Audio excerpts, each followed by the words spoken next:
Can smart drugs and nootropics help you to work harder and longer?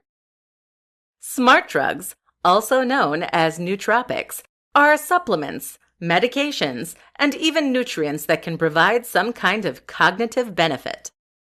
While it might sound like science fiction, it is now thought that a huge number of Silicon Valley executives rely on nootropics every day in order to perform their very best. So is this the secret that you've been missing out on? Is this all you need to tap into your true, limitless brain? Or is it a one-way trip to chemical imbalance? Let's find out. First, it's worth mentioning that there are a lot of different kinds of nootropic, and they vary drastically in terms of their potency and mechanism of action, meaning the way they work. For example, caffeine can be considered to be a nootropic in some ways, but it's hardly going to change your life. Many nootropics fall into a similar category. L-theanine is a popular supplement for reducing anxiety, especially from caffeine, while also providing calm energy. This comes from green tea and carries no known side effects. Likewise, nutrients like vitamin C, vitamin D, magnesium, zinc, omega-3, and more can all provide significant cognitive benefits. The old saying that you are what you eat very much holds true, but this isn't just true for your body. Your brain relies on the nutrients you provide it with in order to create important neurochemicals, to repair damaged neurons, and to provide energy for countless activities. For that reason, it is absolutely crucial that you eat a balanced, varied, and nutritious diet if you want your brain to perform optimally. Okay, so what about the groundbreaking stuff? What about the stuff that those CEOs are taking? Well, this is a little more potent and tends to include medications that are typically prescribed for other things. These come with a variety of side effects, but also offer much more profound changes in brain function. One of the most interesting of these is modafinil. Modafinil is prescribed predominantly for narcolepsy and is a wakefulness agent. This works slightly differently from stimulants like caffeine or fellow nootropic Adderall. That means you shouldn't experience jitters, but should rather simply feel more awake and more focused. Top performers like modafinil because it allows them to work longer hours without burning out. But they also like it because it makes them more focused, more awake, and even better at creative problem solving. So, is it perfect? Sadly not. For starters, there are a few mild side effects. These include appetite suppression, more frequent bowel movements, headaches, and poor sleep. Those effects can be explained by the way that modafinil works, by interacting with orexins, chemicals that regulate our sleep cycle. Turns out our sleep cycles are strongly linked to our appetite, bowel movements, and other cycles too. Modafinil can also cause mild headaches for some people and anxiety. Modafinil isn't thought to be addictive or harmful in any serious way, but keep in mind that there are very few long-term studies. So what should you take from all this? Well, that's really up to you. I'm not here to tell you what to do with your life, but rather to give you the facts so you can make your own decisions. But consider this. While CEOs might be able to get an edge on the competition by using drugs, there are many other ways to optimize yourself for better performance. Better sleep, the right nutrition, and even exercise can all help you to perform better both physically and mentally. And this has far longer-term benefits than any pill you can pop. Closing open loops and how to stop thinking about work. A term that every entrepreneur, solopreneur, and wantrepreneur should know about is the Zeigarnik effect. However, I highly suspect that you don't know this term and that you probably have never heard of it before. That's a shame, seeing as understanding this concept is what can help you to gain a better separation between work and relaxation, while also being more focused and more productive. So what is the Zeigarnik effect? Essentially, The Zeigarnik effect is an effect that explains why we sometimes find it hard to let something go. If you have heard of the Zeigarnik effect, it's probably because you've heard the story of how it was first discovered by psychologist Bluma Zeigarnik. Zeigarnik was, the story goes, enjoying dinner at a restaurant with her friends. She was amazed to find that the waitress serving their table was able to remember all of their names, as well as all of their orders, without needing to write anything down. But what was strangest to Zeigarnik of all was that when she returned to the restaurant to retrieve her forgotten purse, the waitress didn't even recognize her. How could she remember so much detail about her and her party, only to then forget everything again? Thus, she went about describing what we now know as the Zeigarnik effect. Essentially, when the brain is working on something actively, it keeps all of the information and ideas relating to that subject to hand. Not only that, but it also becomes much more tuned in to that frequency. You are more likely to spot things relating to the subject you're considering, and you're more likely to overhear people talking about that subject. This is something referred to as an open loop. Once you consider that task completed, though, the loop closes. So what does all this have to do with you as a solopreneur? Well, as a solopreneur, you are going to be juggling a lot of disparate tasks all at once. Chances are that some of these tasks will stay open when you switch off the computer and go downstairs to be with your family. But have you switched off in your mind? If there are ideas and thoughts relating to work still lingering in your mind, then you may find that the answer is no. You may find it is very difficult to focus on downtime with family or whatever else it is you choose to do because your brain is still churning over and working out the problems you were struggling with during the day. This is why many of us find it so hard to switch off from work when our day is over, and it's the reason that many of us end up stressed and burned out as a result. The simple solution? Find a way to symbolically put a pin in whatever it is that you're doing. That could mean writing things down so that they're off your mind, or it could mean finding a way to complete the project. You'll find that there are actually a whole lot of smaller projects that will vie for your attention at any given time. Perhaps you have emails you need to answer or phone calls you need to make. These small tasks can end up stealing your mental bandwidth simply by remaining in an open state. So if anything is very quick to finish, you should aim to finish it right away. Consider subscribing to the 1-minute rule. That is to say that any job that takes less than 1 minute to complete should be completed immediately upon receiving it. Digital minimalism, a crucial strategy for the solopreneur. Working as a solopreneur, it becomes extremely important to consider factors that can impact your productivity. That means things like your immediate environment and how you are optimizing your health and focus. What you need to do as well, though, is think about the psychological aspect of your work and the way you're mentally separating that from your daily life. This is where so many people who work from home go wrong. We start out with the best of intentions, set working hours, a separate work phone, but the temptation to work late one night or to work on a Sunday will always rear its head once we start getting behind. Problem is, this is habit forming and it creates a bad pattern.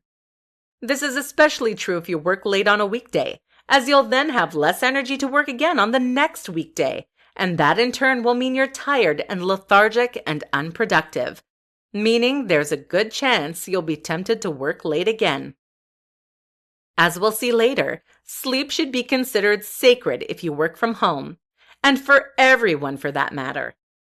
What you need to do then is to set yourself strict specific parameters for working and to not work outside of those. This means that you have to start working at a very specific time and end at a very specific time. And if you run over and work looks like it's going to be late, then you have to just accept that it's late. It's not worth ruining your life to keep a client happy. Remember, the whole reason we're working this way in the first place is to live the lifestyle we want. But it's what you do outside of that time that is really going to make a big difference to your mental health, your productivity, and your ability to focus. That's because working online comes with a very particular challenge: unplugging. The problem is that even if you are mentally disciplined enough to stop working at a given time, you're still going to face the challenge of getting the privacy you need. Because when you work online, your clients, your customers, and your creative pursuits can always reach you. In other words, as long as you have a phone in your pocket, you are at risk of receiving an email about your work that will cause you stress and arousal and prevent you from properly relaxing. And here's the other thing. Even if the message isn't from your client, simply thinking that it might be will be enough in many cases to make you stressed and prevent you from fully relaxing. Even simply looking at your phone can cause a slight increase in arousal, seeing as the blue light from your phone triggers the release of stress hormone cortisol. If you've just spent the last 8 hours staring at a screen, this is a problem. When is your break? Digital minimalism is a movement toward unplugging and switching off. The aim is to remove any unnecessary technological distractions and to scale back your interaction with technology as far as possible. This is a perfect complement to the solopreneur lifestyle for all the reasons that we've just discussed. How do you get started? Here are just a few things you can do right now to scale back your reliance on technology. Have a separate phone for work. Change your home phone's display to monochrome. This has been shown to reduce addictive phone checking behavior. Turn off notifications. Create strict hours during which you look at no screens, especially your phone. This should definitely include 30 to 90 minutes before you go to sleep. Sleep with your phone and other tech in a different room. Take up non-tech hobbies. Take vacations away from all technology. You can find plenty more advice online. Oh, the irony. Take a look and see if digital minimalism is right for you. Doing it all yourself versus outsourcing. Finding the perfect balance. What makes you a solopreneur rather than an entrepreneur? Well, while the term is fairly subjective, a generally accepted answer is that the solopreneur is someone who runs the kind of operation that would normally require a much larger team. A solopreneur may therefore be responsible for providing a service, producing a product, or otherwise creating value, but at the same time also promoting their business, dealing with customers and clients, and managing the balance sheet. This is a lot of hard work, and it's something that can lead to burnout for a great many people. But here's the thing. Being a control freak who does everything themselves is actually one of the best business decisions you can make. Didn't expect to hear that? It's not a popular view, but it's one that's extremely true. And it's the secret that sets apart many of the most successful creators. In this presentation, we'll learn why that is and how to be a solopreneur without going mad. Why the solopreneur comes out on top. Have you ever thought of hiring a writer to provide content for your website? It sounds like a good idea on the face of it. If the articles earn more money than they cost, from adverts, sales, or anything else, then adding more posts should be a great way to scale your business and earn more money. Pay someone to make lots of articles, then wait for the sweet Google hits.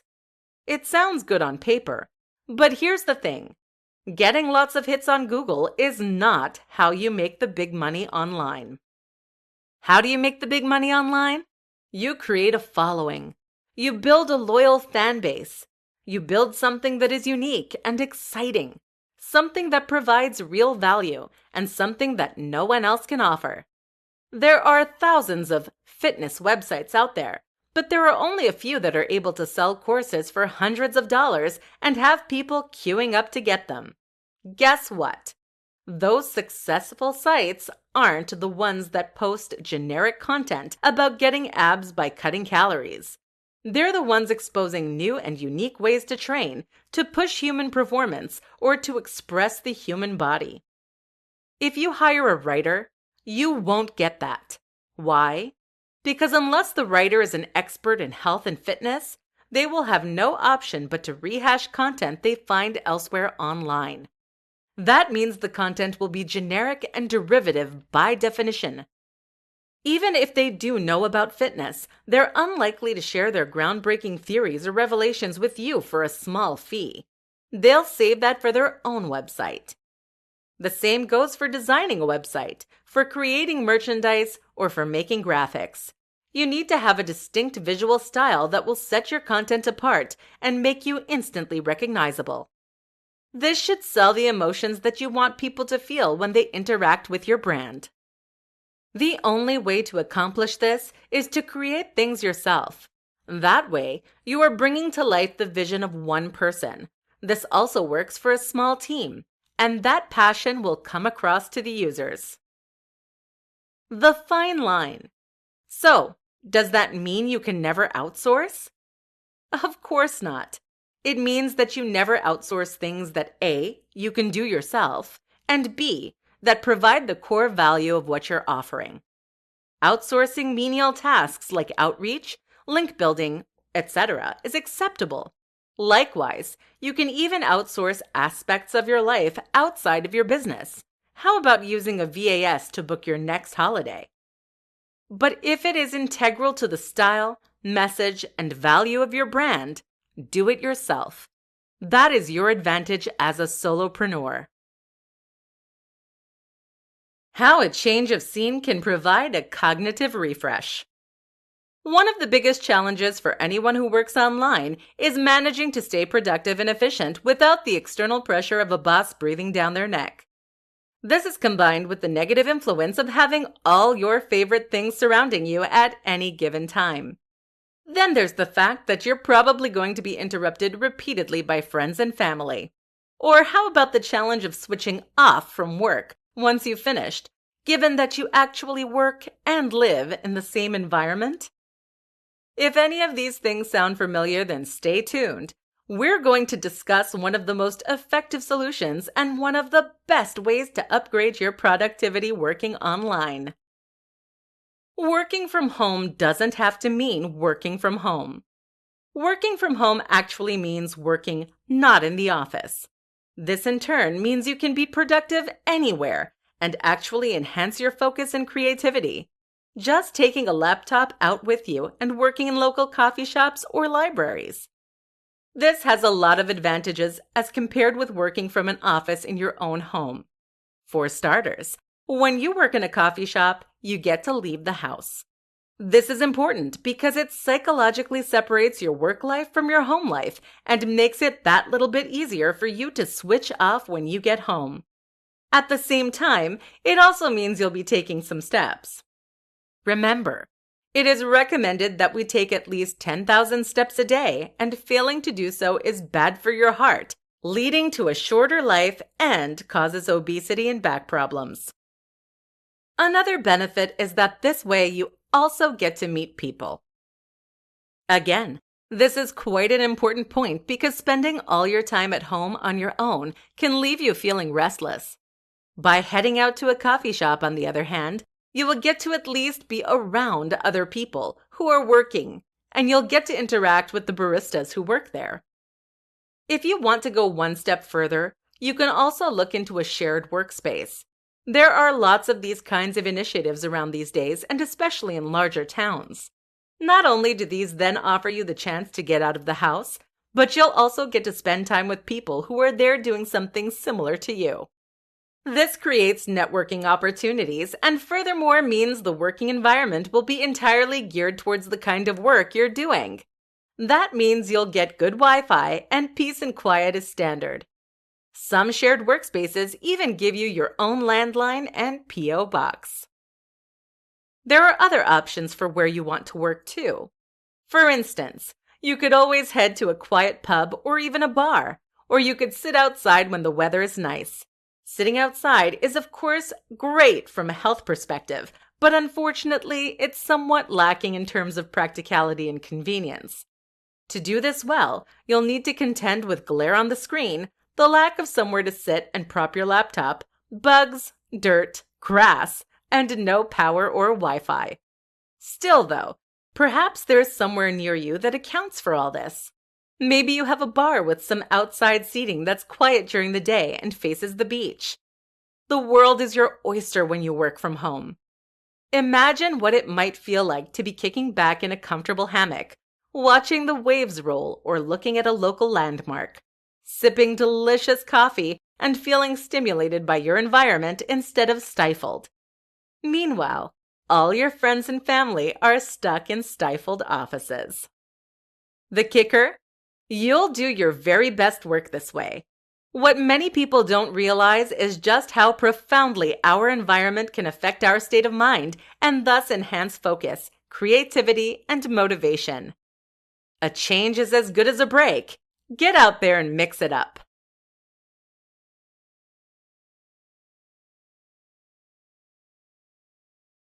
When it comes to unwelcome guests at the dinner table, few are as unpleasant as work. Bringing home work with you doesn't just affect you, but rather your entire family.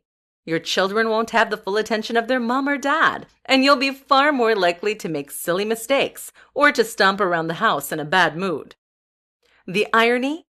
When you don't know how to switch off from work, it actually makes you less productive in the long run. That's because the brain needs a balance between go time and rest time. This is due to the way our nervous system operates. If you are constantly on, then this will eventually mean that you are running half-mast. In this presentation, we'll discover how to completely switch off from work so that you can enjoy time doing things other than work. The golden rule: no checking. If you do that though, then you'll find yourself forever popping back to the computer to tweak things and make notes. Be strict with yourself. Once you switch off, it stays off until the next day. Turn off your work phone and don't check your email. Nope, not even once. 1 is the first number in a sequence. You need to switch off, unless you're happy to work into the evening and like to multitask. More to the point, while it might only take you a second or two to look at your phone, the emotional impact of that email can linger for much longer. If you learn something stressful you're going to need to deal with the next day, it can be hard to focus on your work until then. There's another reason that you need to be strict with the not even one rule too. That's because it takes practice. In order to truly switch off from work, you need to learn to not think about it until the next day. This isn't easy to do. The only way to get better at it is to practice. If you don't let yourself go a single evening without checking your email, then you will never get better. Use external tools. The goal is to try not to worry about things, and though that's easier said than done, making a to-do list and some notes at the end of the day can help you relax. It's easy to let go, knowing it'll be there to remind you in the morning. You can think about this like an external storage for things that are on your mind, like locking them away in a huge trunk and not looking at them until later. In fact, you can even use a fancy term for this: exocortex. Meditate. Another tip is to try meditation. This is a powerful exercise that involves focusing the mind or clearing it of distracting thoughts. Both these processes actually teach you to become better at emptying your mind and focusing on the things that you want to focus on. Meditation provides you with a powerful skill that will give you the laser precision you need in order to switch from one task to another, to completely relaxing and emptying the mind. You'll become an entrepreneurial ninja, and this is ultimately what you need to become if you're going to maximize your effectiveness at work. Distract yourself. Finally, try to fill your evenings with interesting things to do that will distract you from the work that you've just done. Sitting in front of the television watching junk shows is neither recharging the brain, it actually puts us in an aroused fight-or-flight state, nor partially engaging or beneficial. How to get into a flow state for ultimate productivity. A flow state is an almost mythic state of superhuman performance and focus. In a flow state, people are said to perform their very best work, to see creative insights that would otherwise be lost to them, to focus for hours on end, and even to enjoy a feeling of euphoria. But this is no myth. The flow state is a very real psychological phenomenon that has been written about by countless psychologists and neuroscientists. And it is something that anyone can tap into if they want to get more work done and produce a higher standard of output. Here's how you can tap into the flow state as a solopreneur. Learning to flow. There are countless tips out there for getting into flow states, which include such things as filling your room with stimulating materials, using the precise cocktails of caffeine and I-theanine, etc. In truth, though, there is nothing truly magical about the flow state. The flow state simply occurs when all other brain chatter falls away. This is something that anyone can achieve, but the rub is that it takes time. Nobody can sit down and find themselves in an immediate state of perfect focus, so instead, you need to force yourself for those first 40 minutes. Too many people feel distracted during the first 30 minutes that they attempt to work, and then stop because they assume it's going to feel that way, or they think it won't hurt to take a 2-minute break. In truth, though, if you push through the initial resistance by forcing yourself to only focus on the matter at hand, your brain will eventually get the hint. And this is something that then starts to come more quickly and easily with time. So consider this a skill to develop, rather than a magical state to somehow stumble upon. Finding the right type of work. With that said, the right type of work will make it much easier to get into a flow state. For example, video editing and coding are much easier to get stuck into because they involve an instant feedback loop. This provides a kind of dopamine hit that makes it easier to focus. You can achieve this with other types of work by finding ways to create landmarks and rewards for the work you're doing, or by making it more visually pleasing. Most important of all, though, find ways to make the work rewarding and engaging in its own right. Find ways to make it inherently rewarding. Ideally, this means working on things that you find exciting and that you have a true passion for. Thankfully, this is easier for the solopreneur who gets to design their own business model than it is for anyone else. But sometimes there will still be work that you need to do that is going to be less than thrilling. Your job then is to find ways to make it more thrilling. For example, if you're tasked with writing 5,000 words on a topic that you don't find interesting, you can make it easier to stay focused by finding an angle on that subject that you do find interesting. Is there a way that you can relate to what you're writing? Is there a way to tie it into another topic that you find more exciting? Likewise, use an interesting font. Strange though it may sound, can also make a big difference. Now make sure to watch the word count carefully so that you can see your own progress, and find small ways to reward yourself as you reach certain points. How to navigate the highs and lows as a solopreneur. Tim Ferriss claims that bipolar depression is extremely common among entrepreneurs and the self-employed. Why? Because being self-employed is a darn emotional roller coaster. The highs are extremely high. Imagine waking up one morning to find that your website was shared on a big news site and has gained almost 1 million hits. You've earned thousands of dollars overnight from ad revenue and sales, and you can see clear skies ahead.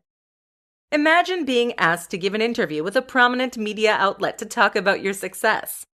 Imagine watching sales from your new mobile app tick upwards every minute. But then there are the lows. How about waking up to find that years of hard work has gone down the toilet because Google has de-indexed your website? What about being sued by someone because your advice caused them to lose money? Think being shouted at by your boss is stressful?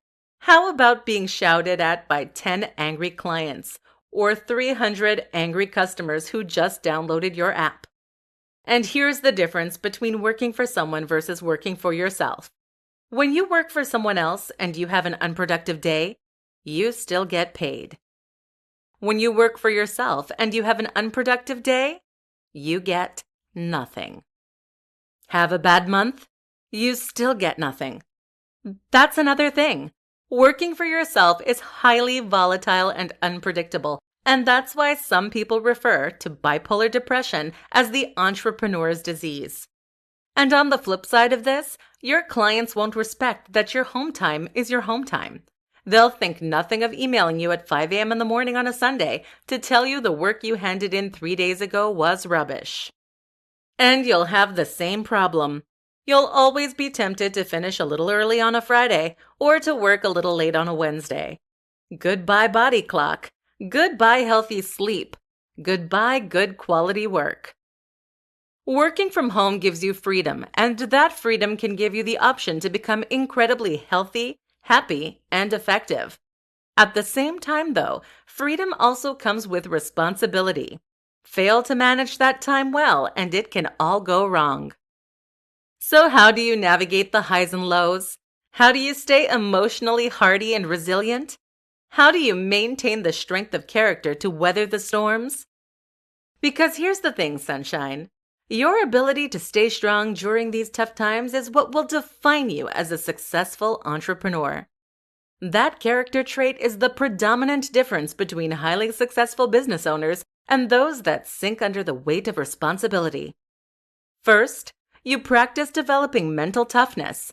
This is actually a key feature of military training, especially in elite units like the SAS. You can learn the techniques they use, but also practice getting outside of your comfort zone. Taking up CBT, cognitive behavioral therapy, is a very good idea. This is a practice that teaches you to distance yourself from stressful thoughts by changing the way you think about them. This can be transformative when it comes to dealing with difficult situations, especially when combined with meditation, which teaches you to keep your mind focused. Use cognitive stimulation. This means rehearsing scenarios in your mind in order to prepare for them, and in order to prepare contingency plans. If you do this properly, then no turn of events should come as a complete surprise to you, and you should be ready for any eventuality.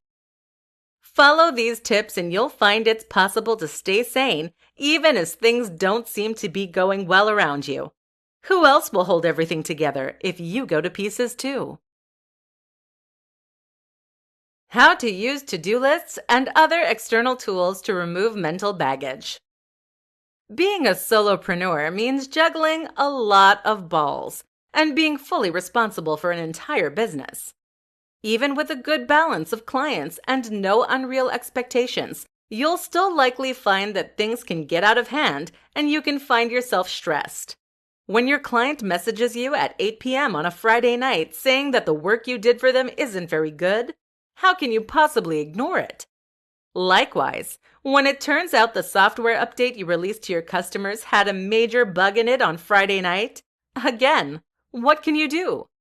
There are a few different systems and tools you can put in place that can help you in any of these situations. In this presentation, we're going to look at some of the most powerful. Autoresponders. The first and most straightforward tool or system to use is your email's autoresponder capability. This allows you to send an automated email to your clients, customers, and business partners whenever they message you after 6 p.m. or on a weekend, and this can say something like this. Thank you for your message. I'm afraid I will be out of the office until tomorrow at 9 a.m. and will be unable to respond until then. If you have a real emergency, then you can contact me on my home phone number at 000000000. But please don't call if it can wait until tomorrow. My working hours are between 9 a.m. to 6 p.m. Monday through Friday. This email is perfect because it tells your clients or customers why you haven't gotten back to them and gives them a means to get in touch if they really are in a dire situation. You should find, though, that very few people will actually abuse your home number, so you can be safe in the knowledge that you'll be undisturbed. That said, you can also stop imagining worst-case scenarios. Virtual assistants. A virtual assistant is someone who can handle all types of work on your behalf as long as they don't need to be physically present. Usually, these companies or individuals are based in India or in other countries with lower costs of living, so you'll likely only pay a few dollars for a day's work. Of course, you get what you pay for to an extent, so don't expect amazing quality English unless you are willing to pay top dollar. Either way, though, these companies provide work that can include booking appointments, responding to emails, doing research, handling marketing and SEO, proofreading, data entry, and much more. You can use a digital assistant then to outsource the boring but time-consuming aspects of your job while you focus instead on doing what it is that you do so well. They can also stand in for you sometimes on the weekend. Similarly, it never hurts to know a couple of people who can help you out in a crisis. If you have a friend who works online, you can make a pact with them to bail each other out occasionally if you have too much work. You might even be able to offer some aspects of your work to friends interested in making a little extra money on the side. To-do lists. Sometimes the simplest tools are the very best. A to-do list is powerful because it helps to organize your day and ensures you don't miss any important tasks. But it actually goes way beyond that. For one, having a to-do list means that you can forget about the things that you have written down. Once they're on paper, there's no risk of them falling through the cracks, so you don't need to worry about them. Better yet is to use an app of some sort that will actively remind you. A perfect example is the app Todoist, and if you combine this with an Apple Watch, you can even get your reminders right on your wrist.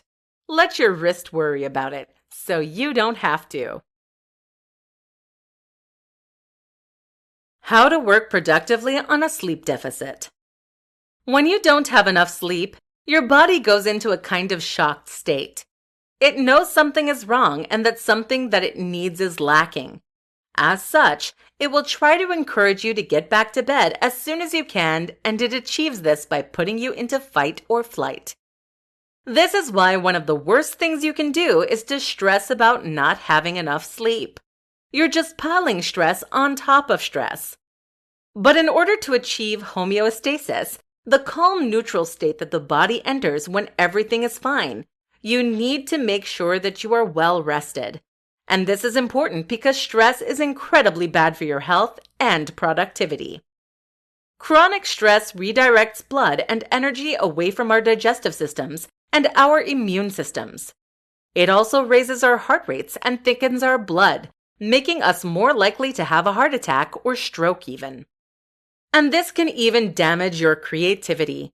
That's because you are most creative when we are relaxed and the brain is thereby able to consider lots of different ideas and facts.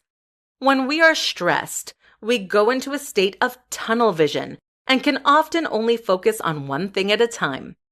This can lead to us banging our head against the wall, trying the same solution to a problem over and over again. But what if you don't have any option?